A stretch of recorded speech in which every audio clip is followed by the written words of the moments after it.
दिगंबर जाधव आणि जिल्हा अध्यक्ष पद्माकर जगदाळे यांनी जे आरोप केलेले आहेत ते पूर्ण खोटे आणि बिनबुडाचे आहेत.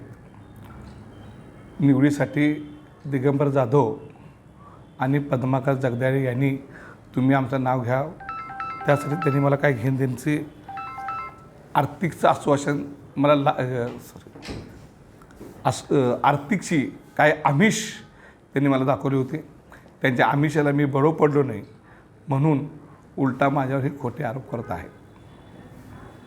नेमकी वस्तुस्थिती काय? मासाळींचं नाव चर्चेत कसं आणि ते कार्यकर्ते आहेत का?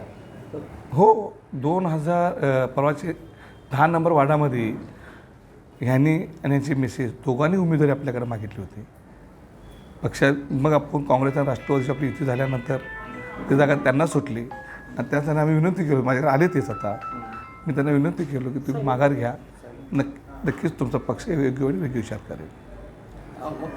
आणि हे शब्द मी नाही, पद्माकर जगदाळेंचा त्यांना दिला होता. जिल्हाध्यक्षांनी पण काही पदाधिकाऱ्यांनी राजीनामे दिलेले आहेत.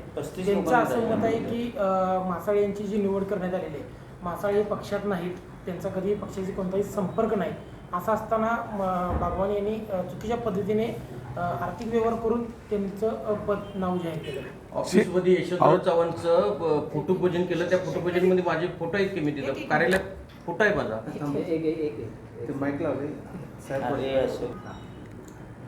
त्यांनी जे आरोप करतात, मी आत्ता काय म्हणतो 10 नंबर वार्डामध्ये अशोक आणि त्यांची मिसेस दोघांनी आपल्याकडे उमेदवारी मागितली होती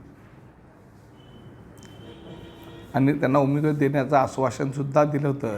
पण आपण त्यांना जागा तिथं आपल्याला वाटणीला जागाच नाही आल्यामुळं त्यांना मी असू दे जगदा दोघांनी विनंती केली, तुम्ही इलेक्शन लढवू नका, तुम्ही थांबवा, पक्ष तुमचा योग्य वेळी योग्य विचार करेल. आणि ज्या वेळेला मासाळ यांनी नगरसेवकाचा आज दाखल केलं, मग माझ्याकडे नाही मागणी केली, जिल्हा अध्यक्षाकडे मागणी केलेली आहे. आणि असे अनेक जे लोक आहेत जे जिल्हा अध्यक्ष मागणी केली, डायरेक्ट माझ्याकडे आल्यानंतर मी त्यांना पहिला विचारत होतो की तुम्ही जिल्हा अध्यक्षाकडे मागणी केली आहे का, जिल्हा अध्यक्षाच्या कानावर घातलेलं आहे का? हो, त्यांनी म्हटले हो आम्ही जिल्हा अध्यक्ष कानावर घातलेलं आहे. मी स्वतः फोन लावून सांगतो, विचारलो तुला की फोनवर कोणाला जगदाळा अमुक अमुक व्यक्तीनं तुमच्याकडे भेटून गेलं का? गेलं. हो ठीक आहे. मग त्यांचा अर्ज मी स्वीकारत होतो.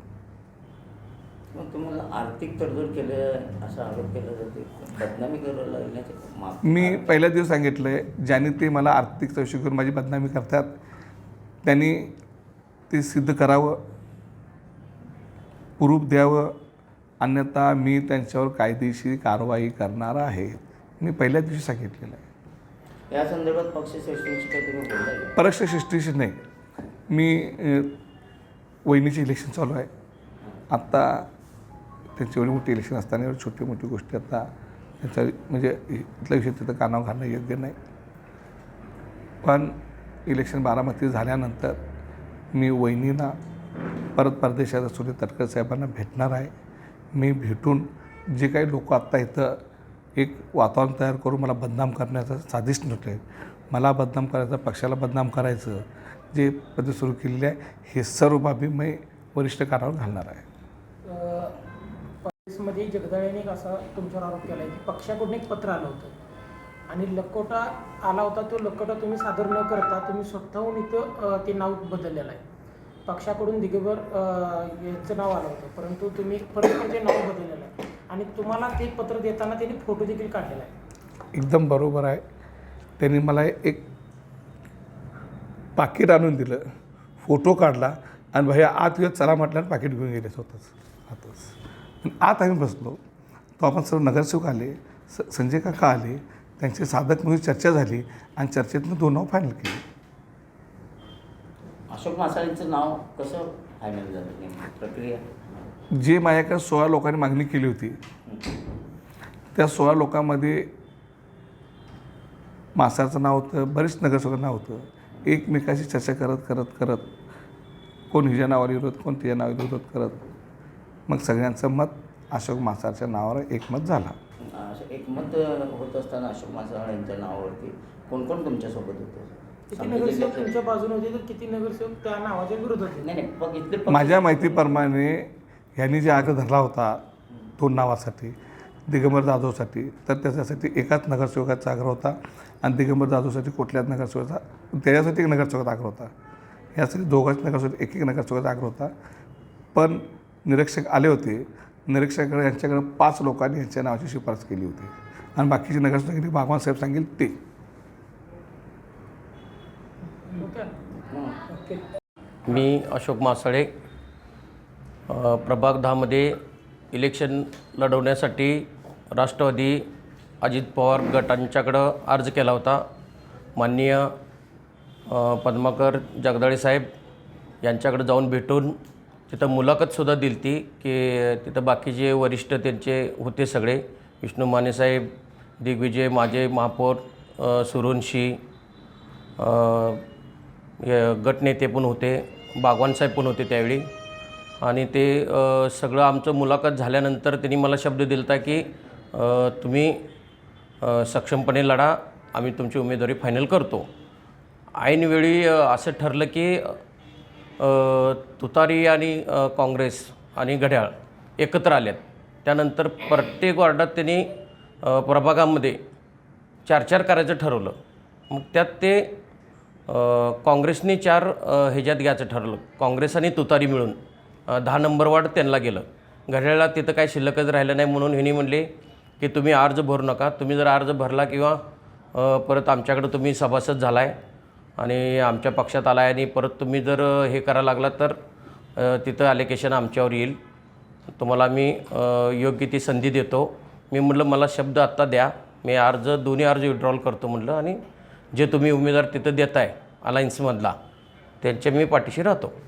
मग या सगळ्यांनी शब्द दिल्यानंतर मी ते अर्ज विड्रॉल केलं आणि मी इलेक्शनला उभं राहिलोच नाही. राजू मुळीकच्या पाठीशी राहून त्यांना 5,000 मतं पडली. काँग्रेसचे हे होते निंबाळकर मॅडम, ते निवडून आले 5,500 मतानं.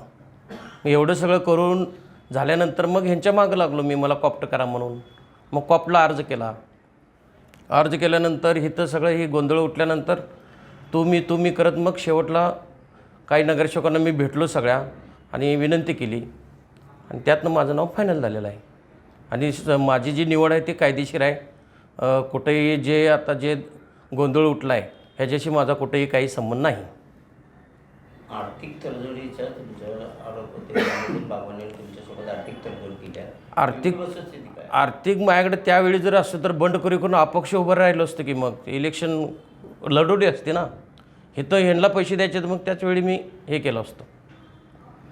माझं काय एवढं पैशाचं बजेट नाही आहे.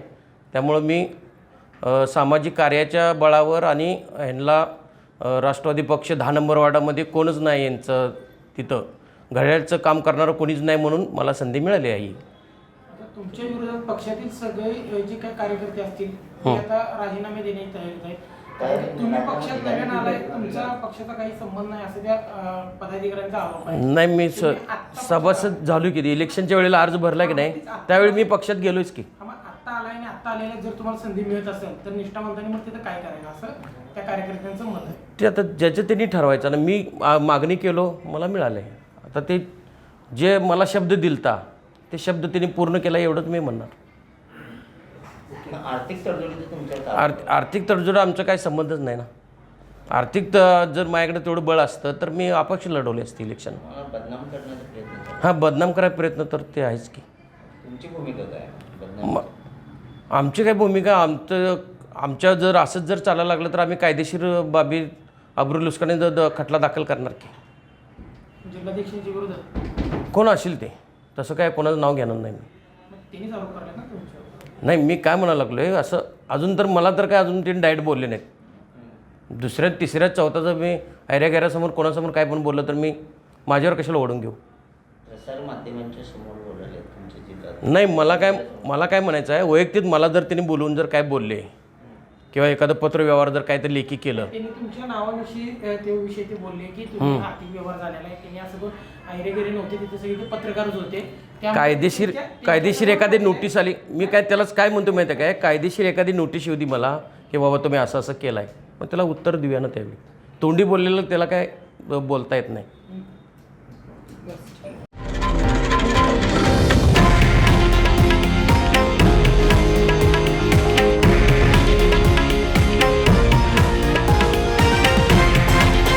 हे आहे देशातील नंबर 1 न्यूज नेटवर्क आणि आपण पाहत आहात TV9 मराठी, एकमेव.